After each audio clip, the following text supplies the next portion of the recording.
On some real shit, it happens so much that I think people are desensitized to it because it pretty much happens every day. You know what I'm saying? It's like people are using the police as their own security force, as their own hit squad. You know what I mean? I'm not gonna say who, which people, but they call the police at the quickest instance. Like it seems like there was a time before where you would at least measure, like take some type of time to assess the situation before you would just outright pick up the phone and call 911. Like it was a thing. Like 911 was like a, like holy shit, you call 911. Like something really is going down. Like you couldn't just call 911 just because, like, you know. Well, I guess you could at one time, and maybe it's just a culture that we didn't understand until now that there's so much surveillance and recordings. Because I guess even back then they would call the police on somebody who they thought, was suspicious or whatever because, their color, their skin, or their, their heritage. And I guess it just went um, by the wayside because, of course you could say it 1,000 times, but until you have actual proof of it on video or sound bite or something like that, then, you're really just saying nothing. And even nowadays, when you have things on video, clear evidence of, police brutality, police crimes, situations where people have called the police and people have been shot and killed, and those people are innocent of no crimes or even sometimes looking out for help. Like, it's just become a normal thing now, but it's crazy because I was literally just, I went to, uh, um, my cat was not feeling well. So, after going to work all day and um, handling stuff with my kids and, put up some Christmas trees and stuff, I was still concerned about the cat. He wasn't looking well. So, uh, I get my clothes on and I'm shoot out there and find a vet to take care of the cat because, my daughter loves the cat. I love the cat. I try to be a responsible cat owner. So, I get to Virginia Beach. I live in Norfolk. I'm a Norfolk native. Always lived in Norfolk. Virginia Beach is just a more affluent area, you could say. And so I took my cat there, and lo and behold, he was not good. He was not in good shape, and come to find out that um, he's sick. He's very sick, and so they give me an estimate of how much it'll cost to fix his ailment, which is technically what she's explained to me is like a backup in his urinary system, but it's a very dangerous situation. So she presented me with a couple different estimates. I mean, these estimates were in the thousands of dollars, each of them to fix the cat. You know what I mean? And of course, in times right now, it's Christmas time, and you know, it's the first of the month, and bills. Nobody's got $4,000 or thousands of dollars to just throw around like that. You know what I mean? I mean, myself, I'm a single father, so every dollar counts for me in my situation. So, and then finding out also at the same time that it's a possibility that this cat that my daughter cherishes and loves and my family and we've had since a kitten may not exist anymore after tonight. A couple hours could be gone, just like that. So of course I may be a little distraught, but I'm not a person that's just gonna lose their cool easily. I just don't. I think I'm more measured that in the age that I am now. That I know not to just lose my cool in a situation like that, especially when I'm speaking to not one but two women in a closed environment. So, we went through the thing, and I kind of let them know that I really couldn't afford. I couldn't afford right now, and also that I wanted to look at other options, maybe a second opinion or things like that. But um, the head veterinarian that was there decided that it was in my cat's greater good for him to stay at the hospital. Like, she didn't want me to take him. I just told her, you know what, I'm going to try to work some options out. I just want to sign the cat out, put him back in the box. I'm going to take him home the morning. I'm not going to go to work. I'm going to try to work it out. Um, and she just refused, and she refused. So she sent her other girl back in there with some other options as far as like cremating the cat or euthanizing the cat, and even those options were quite high. And I felt like, okay, well, I understand that's what you feel, but I still felt like the cat's my cat, so I should be able to take it to another place. And if it does need to be euthanized, then I would take care of that. But either way, she's a veterinarian, so I'll give it to her that she probably is more of an expert in that area. But in the state that I was a state of shock for a couple of different reasons. Um, I spoke to the woman, and she claims that I raised my voice at her because I told her politely. I said, "Ma'am, I understand all the options," because she kept just trying to explain things to me like it was gonna make something different, and I'm explaining to her like I understand. Like you don't have to keep explaining. It's not that I'm not getting it. It's just that you're not understanding what I'm saying to you. And I guess since I wasn't just being like a yes person, because when you go up against a certain amount of people, like judges, lawyers, certain people in certain statuses, they're not used to hearing no, or people just disagreeing with them. They don't hear it a lot, and they don't like it when they do hear it. So I guess in her thinking that I'm challenging her, this woman literally stepped back and raises her voice, and it's like, you're not gonna threaten me. And she gets flustered, and she says, "I'm calling the cops." This is, mind you, and probably the second time she came in there, but probably she was only in there for 3 minutes. I hadn't threatened her anyway. I hadn't raised my hands. I didn't really yell. You know what I mean? I asked her nicely twice that I understood what she said, but I would like to take my cat home, and that I was going to further try to handle the situation on my own. But that wasn't good enough for her, so she chose to call the police. And of course, they showed up. Probably 10 minutes later, um, they walked into a situation where there was no situation. I stayed in the lobby area. The doctor disappeared into the back area with my cat because she just wouldn't bring it back out. She just wouldn't bring it back out.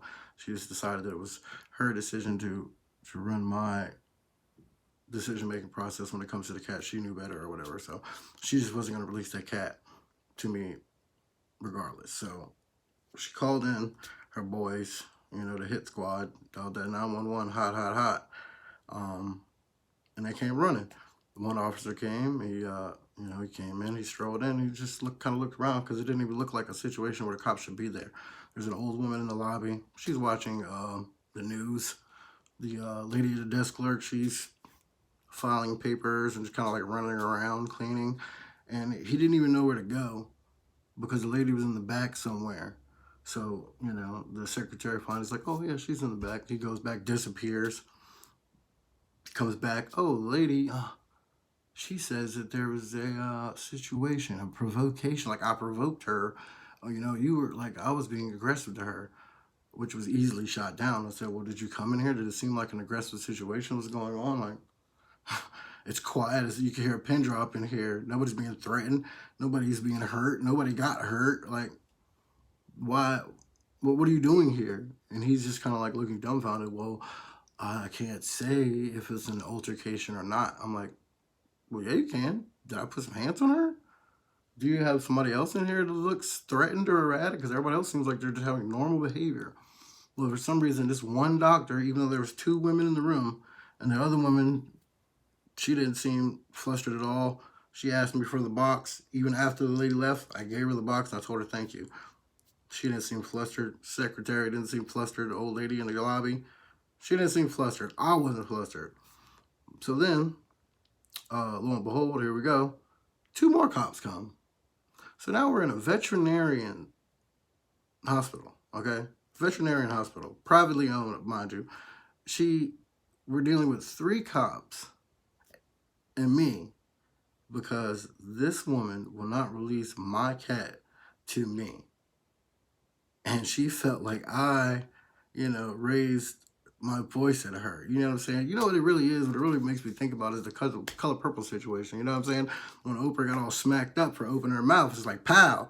You know, it's like, oh, you challenge me? Okay. She can't smack me because she's like, some 4'11" little woman or whatever. But that 911, they'll come around and smack whoever you want. All you gotta do is be a certain type of type, call the boys in. Now, if I wasn't a level-headed person and they came in and I, blew up and I was aggressive and it could have been a whole nother thing. You know what I mean? I got on the phone. I made sure my lady was on the phone with me. We kind of, kept in contact the whole time.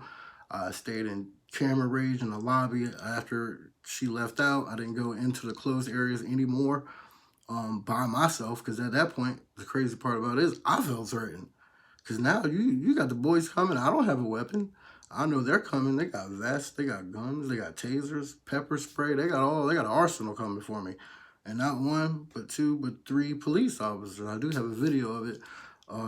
Maybe I'll end up mashing it in here, but three uniformed police officers came in and the first guy, he was very, I think he was taken by surprise because he got there so early. So when he approached me, I shook his hand. I introduced myself immediately, and he's like, well, hey, he's like looking around like he doesn't even know what's going on. He's like, why the hell am I at a veterinarian's office anyway? Because there's nothing going on, but he has to play the role for the lady in the back. So he, goes through the rigmarole. Oh, okay, well, she tells me this, that, and the other. And I tell him the exact same thing. I would like my cat in a box so I can leave. I understand what she's saying, and I understand her opinion, but I don't understand why the cops have to be involved in the situation telling me what to do anyway. And I don't understand why this woman who is in a private business believes that she can tell me what she's doing. So then, after about a couple minutes, they tell me, well, if I was to take the cat and the cat was to pass before I got to take him to a doctor, say the next morning, then I will be charged with felony animal abuse. I'll be a felon. They follow up and I guess the cops would lock me up or I'd get a court date or some crap like that. So I would become a felon. Mind you, the whole reason we're in this situation is because I wanted to take the cat to get care. The whole purpose of me leaving my home and driving to a whole nother city in the middle of the night is to get care for the cat. So I say to the officers, I don't understand. If I'm here to get care for the cat, and that's all understanding, there's no threat here, why are you even still talking to me? Why are you three of you still here talking to me? So they say, well, they're gonna call in animal control. Animal control is gonna come. They have some options as far as maybe you can get on a credit plan, and now they're telling me how to run my own money. So they're gonna tell me how to spend my money to handle this business with my own cat that I brought in myself. So now the cops are telling me that. I'm like, and I asked them like, well, I understand the situation, but you're telling me how to spend my money? I pay for your check, your taxes, your uniform. But since you think you're in a position over me, that you have the audacity to tell me, well, you can, there's other options. You can do this. You don't know my monetary situation. You don't know my life to tell me what I can do with my money. Who are you? Who are you? Well, who they are is, or who they think they are is the masters, the hitters, the hit squad. Master calls them out to the field. A whipping boy comes on running. You make the wrong move, you get whipped. You make too many moves, you get killed. So, pretty much in essence, that's exactly what the situation is. These people have felt so comfortable now to anybody that disagrees with them, pretty much in the slightest type of way, will pick up the phone and call 911 on you, knowing even now in this day and age, when you call 911, they could come and a situation could easily escalate and somebody could die. But yet, it's constantly happening more and more and more. And, we just got to do something about it, man. I'm kind of shook up. Like, I'm kind of shook up to the core. I'm the biggest person in the whole building, out of everybody that came there, cops included. Like, but I guarantee you, I'm the most shaken up out of everybody. And I'm the one that was dealing with the most crap I have to deal now was mourning my cat and dealing with my children, mourning my cat. I have to deal with all that after that whole other situation. And it's just insane, man. So I don't know. I just wanted to come up here and just kind of speak these little words that just, man, watch your back, man, because people are gunning for you. They're looking for you to fall. They they want you to act like an animal. They want you to be aggressive. They want you to die. They want you to be arrested. They want you to go away. That's just the fact of the situation. So whenever you can, try to keep a level head. Speak in a tone that they can understand. Speak clearly. I mean, I don't tell anybody what to do as far as how to handle your rights because, some people can be more aggressive than others. But I would say to you that it didn't escalate or further, because I did not be that aggressive person. And even though I could have, even though the situation may even constitute it, but the most important thing about it is that I'm alive, that I came home, that I came to my children. I'm here recording this video. And if the situation escalated the other way, I might not be. So at the end of the day, it's just not worth it to do it. Now, I may even, my lady was telling me, well, you should call this person, call that person, and, report everybody, complain. I mean, I grew up in the hood. We don't call the police because nothing really happened. I didn't get hurt. Nobody really, I'm not no 911 caller. Nothing happened. Nobody hit me with a baseball bat. Nobody, stabbed me or anything. So why would I go through all this effort to get all of these people in trouble and caught? That would be just perpetuating the cycle, I say. So in essence, I'll just protect myself, protect my own, keep a level head, and just keep moving on, man. And I'm going to just stay here and still be here. So that's about it, man. Just stay safe, man. All y'all stay safe. Look out for each other and just watch your back, man. It's easy to win a war when they don't tell you the war's on.